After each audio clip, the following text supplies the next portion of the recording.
so full of genuinely helpful advice that you can go and put into practice, and it really makes a difference on the deals you do, the prices you get. But what you get, a lot of people say, no, I'm not a salesman, I'm an accountant, I manage clients, or I'm an account manager, right? And they reject the fact that they've got to sell. Now the thing is, you might as well just get over it. If you have to get money into your business by persuading other people to do stuff and give you orders, you are a salesperson, whatever your title is. So don't reject the role. But what a lot of people that are selling do is they do very, very meticulous planning about the sale, but not much planning for the negotiation. And they're two separate activities.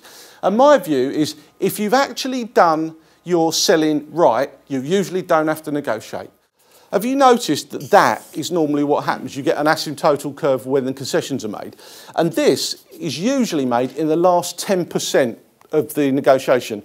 Now that doesn't matter whether that's an hour, whether it's 3 months, but anywhere where there is a clear delineation of when the negotiation is going to stop, that is typically what happens. Do you get that? So what you're trying to do when you sequence the agenda is, or what I try and do, first point on the agenda, something we're likely to agree about quickly, because that starts to make the suggestion that you're actually going to make some progress. My most important thing goes there, and I try and make sure that their most important thing goes there so that they're put under pressure at the end of the meeting. If I start there and you start there, it normally ends up plus or minus 10% of the midpoint. If you ask for more, the midpoint goes up. Do you get that? Yeah.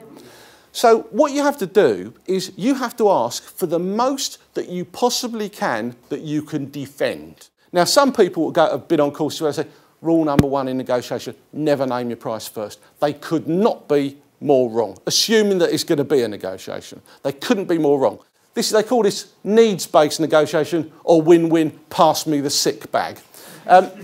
In terms of, the idea of collaboration is you stick to getting your needs met, but you understand that they've got needs that have got to be met as well, and neither party gives up anything that's really important to them, so you have to spend a lot of time working out how the deal's going to work for everybody. I don't see much of that, and in the current economic climate, I'm seeing less and less and less and less, and more people are happy to win at your expense. BATNA stands for Best Alternative to Negotiated Agreement. So what are your alternatives? Your power is directly related to whether you've got any alternatives to doing this deal. If you've got no alternatives, your power goes down. It's a bit like if you look at the deal that the government did with the banks believed that the government didn't have any alternative. And what we had is we had half-wits doing the negotiations because they got no concessions from the banks. So what I do is I write down who I know, I write down what their role is, and I write down whether or not they fulfil one of those 4 roles in terms of structure. I then work out how much influence I have on the decision, 0 to 3. 0 is they have no influence. So the person that's a coach, you might know them. They may have no influence whatsoever on the decision, but they're important to know. If you look at how you define negotiation power, there's a bloke called Gerald Atkinson wrote, probably the single best book I've ever read on how to plan for negotiations. And he said that what people do is they want to do what they did yesterday. So in a lot of cases, anytime you're asking them to change something, you're going to get a lot of resistance. So if you look at most salespeople, what they're doing is they're talking about benefits and how this is lovely and everything else. Is that what you generally find? Why this is great?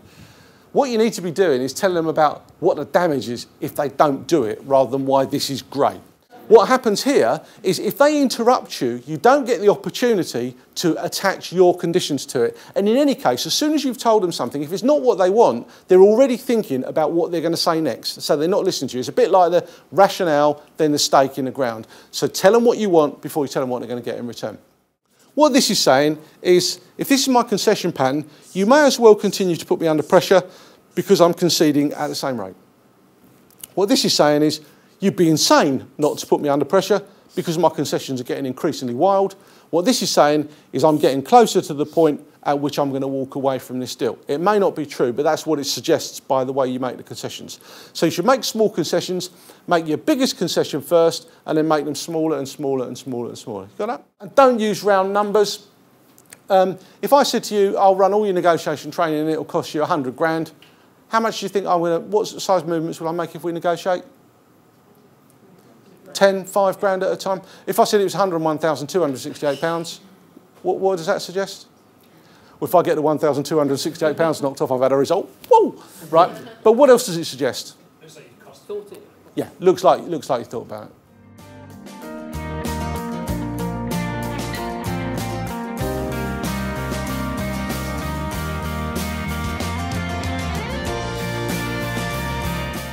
Steve Jones has got to be just one of the best presenters that I've seen. Looking at my sales force, looking at how we currently do some of our deals, we can implement so many of the ideas, the tricks that Steve mentioned during the seminar. So I think it really benefit our business. He's got some amazingly pertinent points that you can learn from. And I like his direct style. There's no nonsense, and you can pick up his message straight away and use it. And he'll give you a story just to back up the facts that he's given you. So just absolutely superb presentation, and I learned a lot today. He's got that wealth of experience. He really knows his stuff. I cannot recommend Steve Jones highly enough.